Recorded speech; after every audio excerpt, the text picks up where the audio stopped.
నమస్తే యువిఎం టీవీకి స్వాగతం. వార్తల్లోని వివరాలకు వెళ్తే పిడుగుపడి 32 గొర్రెలు మృతి.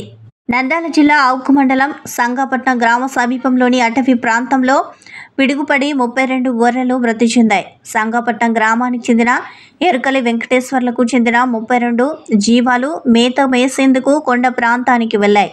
ఒక్కసారిగా ఉరుములు మెరుపులతో కూడిన భారీ వర్షం కురవడంతో పిడుగుపాటుకు గురై అక్కడికక్కడే గొర్రెలు మృతి చెందాయి. మృతి చెందిన గొర్రెల విలువ దాదాపు 3 లక్షలు ఉంటుందని బాధిత గొర్రెల యజమాని వెంకటేశ్వర్లు వాపోయారు. ప్రభుత్వం స్పందించి నష్టపరిహారాన్ని అందజేయాలని గొర్రెల యజమాని బాధను వ్యక్తం చేశారు.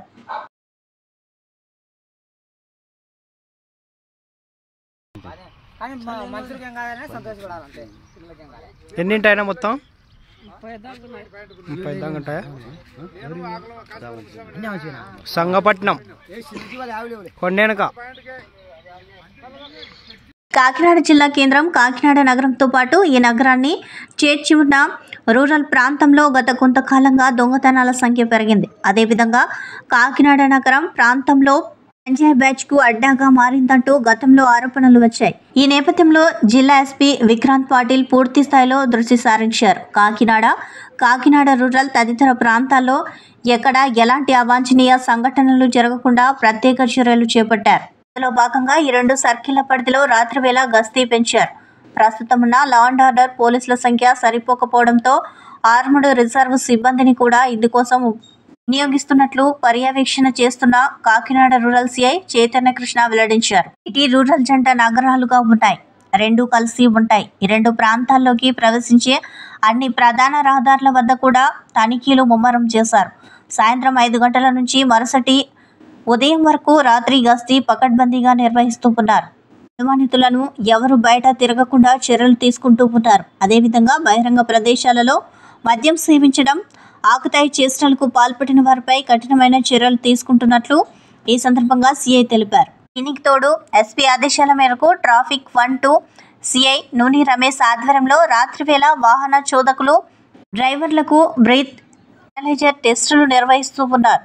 పగలు వాహనాలు తనిఖీ చేపడుతూ ఉన్నారు. అనుమానితులను అదుపులోకి తీసుకుంటూ ఉన్నారు. మద్యం తాగి వాహనాలు నడిపే వారిని మెజిస్ట్రేట్ కోర్టులో హాజరుపరుస్తూ ఉండగా మందుబాబులకు 10,000 వంతున జరిమానా లేదా 2 రోజులు జైలు శిక్ష విధిస్తూ ఉన్నారు. తద్వారా మద్యం తాగి వాహనాలు నడిపే వారి సంఖ్య తగ్గడంతో రోడ్డు ప్రమాదాల సంఖ్య తగ్గుతోందని సిఐలు చైతన్య కృష్ణ, రమేష్ తెలిపారు. ముఖ్యంగా వెహికల్ చెకింగ్ చేస్తున్నారు. వెహికల్ చెకింగ్ లో భాగంగా అనుమానాస్పదులు ఎవరైనా దొరికినట్లయితే, రికార్డు లేని బండ్లు కానీ ఏమైనా దొరికినట్లయితే సీజ్ చేస్తున్నారు. కాబట్టి ప్రజలందరూ కూడా పోలీసు వారికి సహకరించాలి. దొంగలను ఐడెంటిఫై చేసే క్రమంలో మరి అన్ని వెహికల్స్ కూడా చెక్ చేయబడతాయి. కాబట్టి అన్నెసరీగా ఎవరు కూడా రోడ్ల మీదకి నైట్ టైం వచ్చి తిరగొద్దని చెప్పి మీడియా ముఖంగా తెలియజేసుకుంటున్నాం. చేయడం కోసం ఈ బీట్ సిస్టమ్ అంతా కూడా రీఆర్గనైజ్ చేసి ఎక్కువ సంఖ్యలో బీట్లు తిరిగేలాగా ఎస్పీ గారి ఉత్తర్వుల మేరకి చెప్పడం జరుగుతుంది. Thank you. ప్రతిరోజు నైట్ 9 o'clock నుంచి ఉదయం ఎర్లీ అవర్స్ 5 o'clock వరకు ఈ బీట్ సిస్టమ్ అనేది రన్ అవుతూ ఉంటుంది. ఈ ప్రతి బీట్ సిస్టమ్ 2-3 బీట్ల పైన ఒక ఇన్ఛార్జ్ ఉంటారు. ఆ ఇన్ఛార్జీల పైన సబ్ ఇన్స్పెక్టర్స్ ఉంటారు. ఆ సబ్ ఇన్స్పెక్టర్స్ పైన ఇన్స్పెక్టర్లు మానిటరింగ్ చేస్తారు. ఆ ఇన్స్పెక్టర్లు కూడా రోజుకు ఒక టర్న్ చొప్పున బీటు బ్రీఫింగ్కి వస్తున్నారు. అదేవిధంగా night monitoring, night beat super checking కూడా వాళ్ళు వస్తున్నారు.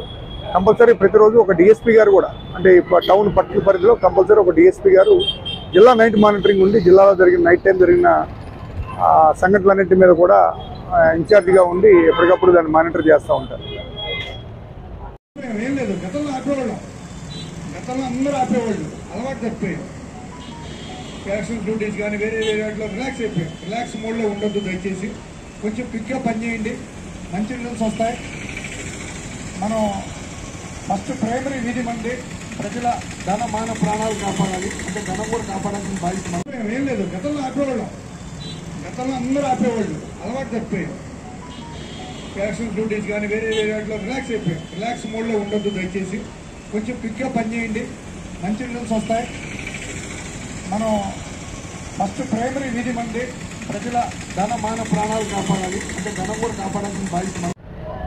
ఇటీవల కాలంలో సర్పవరం పోలీస్ స్టేషన్లో ఒక పెద్ద నేరం, అదేవిధంగా తిమ్మాపురంలో ఇంకొక మనకి ఇంటికి దొంగతనం జరగడం 2 పెద్ద కేసులు జరిగినాయి. ఈ 2 కేసుల దృష్ట్యా ఇంకెంత ముందు జరిగినటువంటి దొంగతనాలను కూడా దృష్టిలో పెట్టుకుని మన జిల్లాకు వచ్చినటువంటి superintendent of police Shri Vikrant Patil వారు, అదేవిధంగా మన డిఎస్పీ గారు ఈ యొక్క నేరాలను అరికట్టాలనే ఉద్దేశంతో ఈ బీట్ సిస్టాన్ని స్ట్రెంగ్థన్ చేయాలని, అదేవిధంగా ఈ చెక్కింగ్ని కూడా ఇంప్రూవ్మెంట్ చేయాలనే ఉద్దేశంతో, అదేవిధంగా ప్రజలకు అవగాహన కలిగించాలి. ప్రజలకు అవగాహన అంటే వీళ్ళ విలువైన వస్తువుల్ని లాకర్లో పెట్టుకోకుండా ఇంట్లో పెట్టుకోవటం, చాలా కాజువల్గా తీసుకుని వెళ్ళిపోవడం జరిగింది. అదేవిధంగా మొన్న జరిగినటువంటి ఆర్ఆర్ నగర్ దొంగతనం కేసులో వరలక్ష్మి వ్రతం అని చెప్పేసి దగ్గరగా 750 గ్రాముల బంగారం నగలు తెచ్చి ఇంట్లో పెట్టుకుని ఆయన చెన్నై వెళ్ళడం జరిగింది. ఈ డే టైంలో రెక్కీ చేసి దొంగలు వచ్చి దాన్ని హౌస్ బ్రేక్ చేసి ఆ సొత్తు అంతా కూడా చోరీ చేయడం జరిగింది. అదేవిధంగా తిమ్మాపురంలో కూడా నేరం అలా జరిగింది. కాబట్టి ప్రజలు తమ విలువైనటువంటి వస్తువుల్ని లాకర్లో భద్రపరచుకోవాలి. ఇంట్లో ఎక్కడికన్నా బయటకు వెళ్ళేటప్పుడు వాళ్ళు వేరొక వ్యక్తుల్ని అక్కడ కాపలాగా ఇంటికి ఉంచుకోవాలి. తెలిసిన బంధువులు కానీ స్నేహితులు కానీ అక్కడ ఉంచుకునే వెళ్ళాలి తప్ప వేరే ప్లేస్లకు వెళ్ళకూడదు. అదేవిధంగా ఇంటి గేటుకి బయట లాక్ వేయటం వల్ల ఆ ఇంట్లో ఉండేటటువంటి యజమానులు బయటికి వెళ్ళారు, ఇంట్లో ఎవరో లేరు అనేటువంటిది క్లియర్గా అర్థమవుతుంది. అదే లోపల తాళం వేసినట్లయితే ఆ అవకాశం ఉండదు, రెక్కీ చేసినప్పుడు అది బయటపడే అవకాశం ఉండదు. కాబట్టి ఇంకోటి ఏంటంటే, ఇప్పుడు ఆ కేసులు డిటెక్ట్ చేయడానికి మేము 1 వారం రోజుల నుంచి కష్టపడుతున్నాం. ఎక్కడా కూడా సరైనటువంటి సీసీటీవీ ఫుటేజ్లు సరైనవి రాలేదు, వచ్చిన గజిబిజిగా ఉన్నాయి తప్ప. కాబట్టి మంచి క్వాలిటీ ఉన్నటువంటి సీసీటీవీ కెమెరాలు ఇన్స్టాల్ చేసుకుంటే, వీధిలో 2-3 ఉన్నట్లయితే ప్రజల సహకారంతో వేసుకుంటే, ఎలాగ కొన్ని మేము డిపార్ట్మెంట్ తరఫున మేము వేయించాం.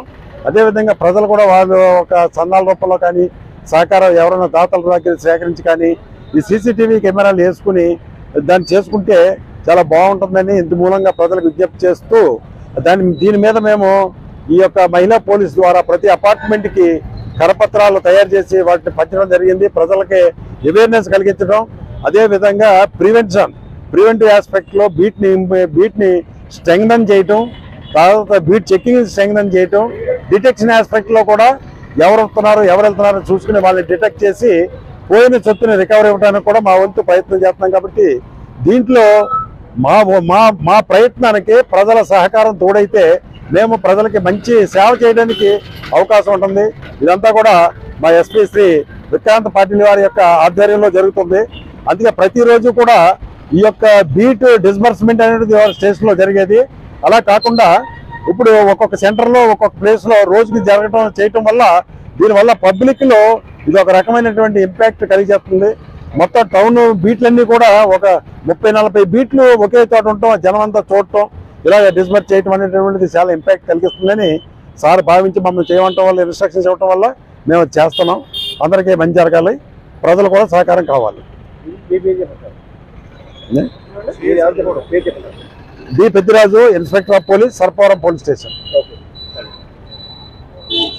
సికింద్రాబాద్ లో కురిసిన భారీ వర్షానికి బోయిన్పల్లి ఆర్ఆర్ నగర్ కాలనీలో భారీగా వరద నీరు చేరాయి. కాలనీ వాసులు తీవ్ర ఇబ్బందులకు గురవుతూ ఉన్నారు.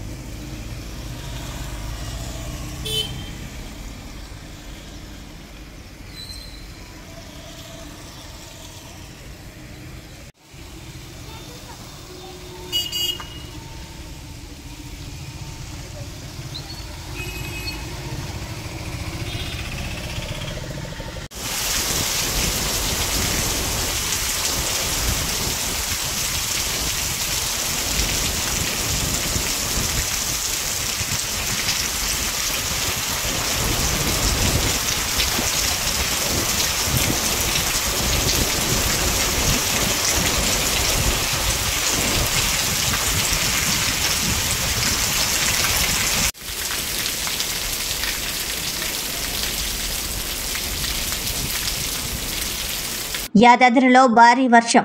తెలంగాణలో ప్రముఖ పుణ్యక్షేత్రంగా వెలుగొందిన యాదాద్రి శ్రీ లక్ష్మీ నరసింహస్వామి వారి క్షేత్రంలో భారీ వర్షం కురిసింది. తెల్లవారుజాము నుంచి ఎడతెరిపి లేకుండా వర్షం కురుస్తూ ఉండడంతో యాదాద్రి టెంపుల్ సహా పరిసర ప్రాంతాలన్నీ తడిసి ముద్దయ్యాయి. వర్షం కారణంగా యాదాద్రి దిగువ భాగంతో పాటు ఘాట్ రోడ్డు కొండపైన ఉన్న పార్కింగ్ ప్లేస్ యాదాద్రి ప్రాంతమంతా జలమయమైపోయింది. ఈ నేపథ్యంలో భక్తుల భద్రత దృష్ట్యా యాదాద్రి ఆలయ అధికారులు ముందు జాగ్రత్త చర్యలు తీసుకుంటూ ఉన్నారు. ఇప్పటి వరకు యాదాద్రిగుట్టలో అత్యధిక వర్షపాతం అంటే 116 మిల్లీమీటర్లు నమోదైంది.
జగద్గిరిగుట్ట పోలీస్ స్టేషన్ పరిధిలోని వెంకటేశ్వర నగర్లో పిడుగు శబ్దం వచ్చినప్పుడు ఓ ఇంటి టెర్రస్పై జరిగిన డ్యామేజ్ పిడుగు పడింది అంటున్న స్థానికులు.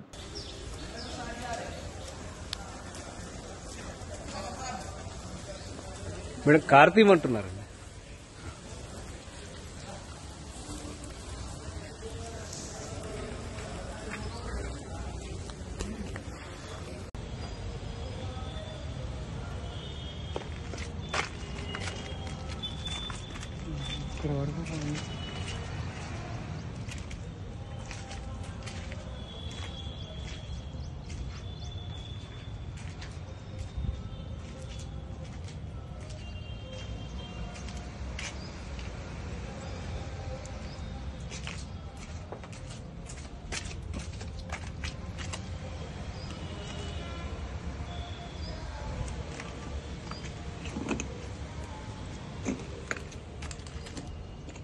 సికింద్రాబాద్లో భారీ వర్షం, ప్రజలకు తప్పని అవస్థలు. రాత్రి నుండి కురుస్తున్న వర్షానికి సికింద్రాబాద్, బేగంపేట, గోపాల్పేట, మెండా మార్కెట్, బాన్సిలాల్పేట, పద్మారావు నగర్, సీతాపల్మండి, బౌద్ధనగర్, అట్టడుగుతో పాటు కంటోన్మెంట్, మ్యారేడ్పల్లి, జన, బోయన్పల్లి, తిరుమలగిరిలు పలు ఏరియాల్లో భారీ వర్షం కురిసింది. బేగంపేట, బ్రహ్మణవాడ, నగర్, సికింద్రాబాద్, రెజిమెంటల్ బజార్, మోకాళ్ళ లోతు వరకు వచ్చిన వరద నీటితో స్థానికులు అవస్థలు పడుతూ ఉన్నారు. ప్రభుత్వ నిర్లక్ష్య వైఖరి వల్లనే ఇలాంటి ఇబ్బందులకు గురవుతున్నారని మార్కెట్ కార్పొరేటర్ కొంతం దీపిక మండిపడ్డారు. తాము ఎన్నిసార్లు అధికారులకు ఫిర్యాదు చేసినప్పటికీ నీరెత్తినట్టుగా వ్యవహరించినట్టు కార్పొరేటర్ నిమ్మకు నీరెత్తినట్టుగా వ్యవహరిస్తూ ఉన్నారని కార్పొరేటర్ అన్నారు. ఇకనైనా ఎంసీ కమిషనర్ అమ్రపాలి దృష్టి సారించి ఎమర్జెన్సీ కోటా కింద నిధులు మంజూరు చేసి ఇబ్బందులు తొలగించే విధంగా చూడాలని కోరుతున్నట్టు ఈ విధంగా తెలిపారు.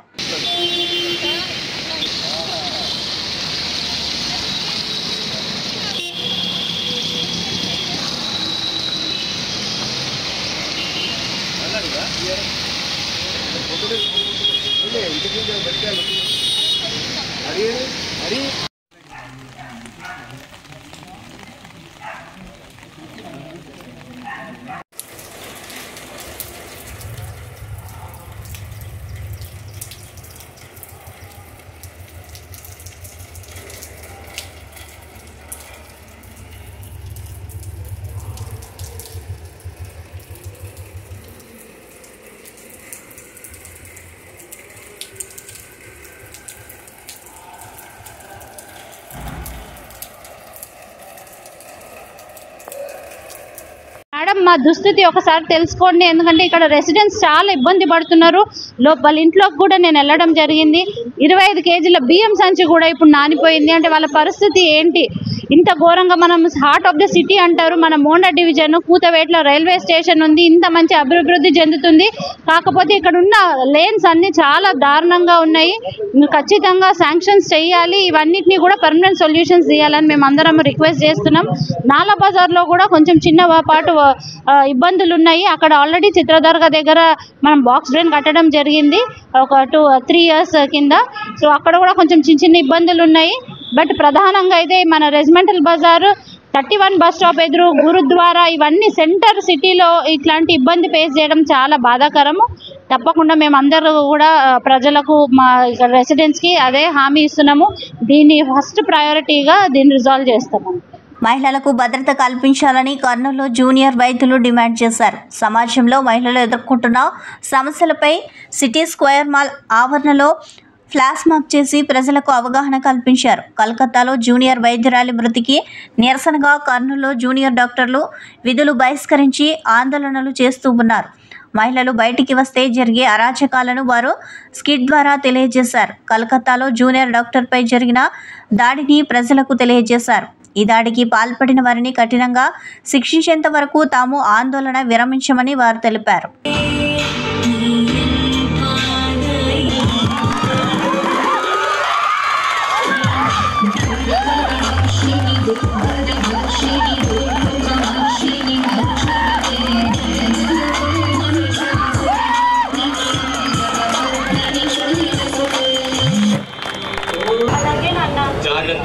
ధైర్యంగా ఉండు నాన్న, చాలా జాగ్రత్తగా ఉండు, టైంకి తిన్నానా, సరేనా? అలాగే అమ్మా, జాగ్రత్త అమ్మా.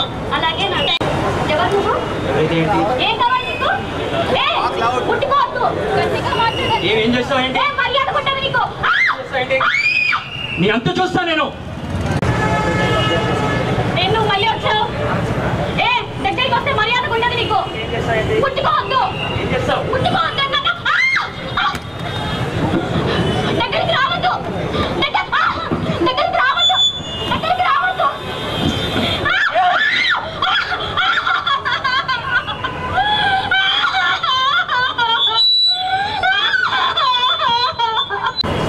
బజార్లో ఎక్కువైపోతున్నారు. ఏం మాట్లాడుతున్నావు మేడం? అన్యాయం జరిగిందని న్యాయం కోసం మీ దగ్గరికి వస్తే మీరే ఇలాగంటే మేము ఏమైపోవాలి మేడం? దయ చూపించండి. ప్రేమించేది తర్వాత రేపులంటూ మా మీద వచ్చి పడేది సిగ్గుండదా మీకు? ప్లీజ్ మేడం, మీరు కూడా ఒక అమ్మాయే కదా madam. Please madam, please madam, please. మీ అమ్మాయికి అన్యాయం జరిగినట్టు దేశంలో ఏ ఆడబిడ్డకు అన్యాయం జరగకుండా మనం పోరాడదాం.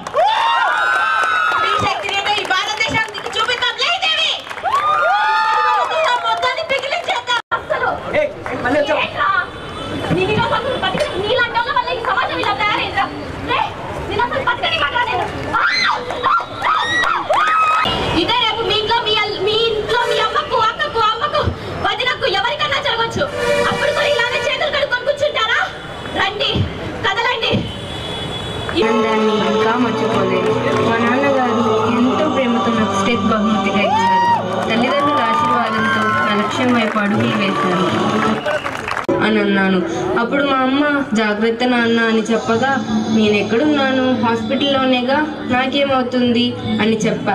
కానీ ఆ క్షణం నాకు తెలీదు మా అమ్మతో మాట్లాడే చివరి మాటలు అవే అని.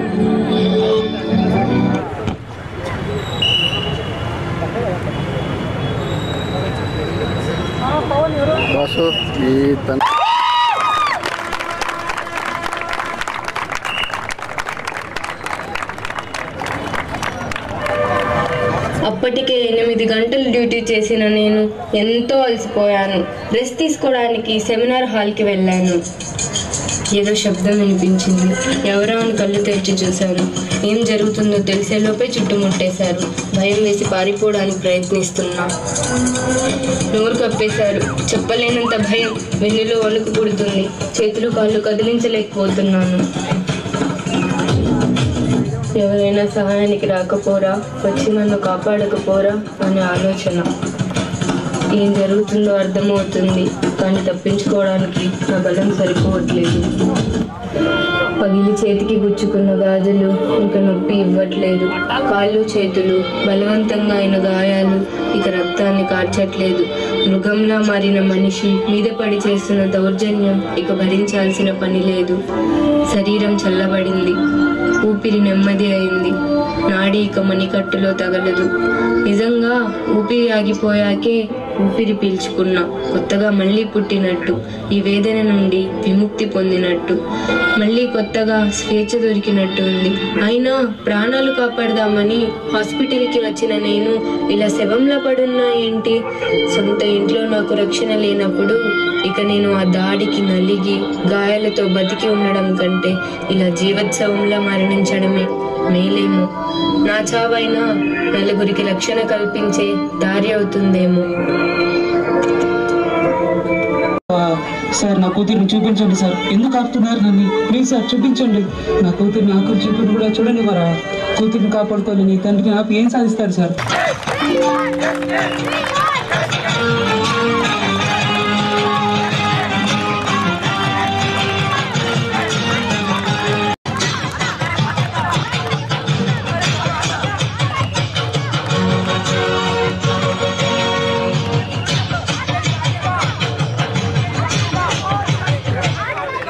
చేస్తున్నాను.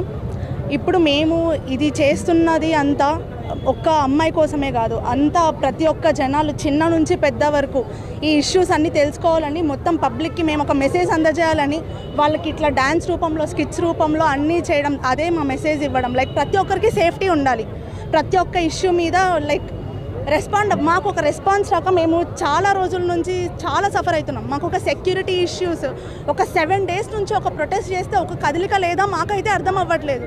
నిజంగా ఒక వారం నుంచి ఒక ప్రొటెస్ట్ జరుగుతుందంటే అది ఎంత పెద్ద ఇష్యూ మీరే అర్థం చేసుకోవాలి.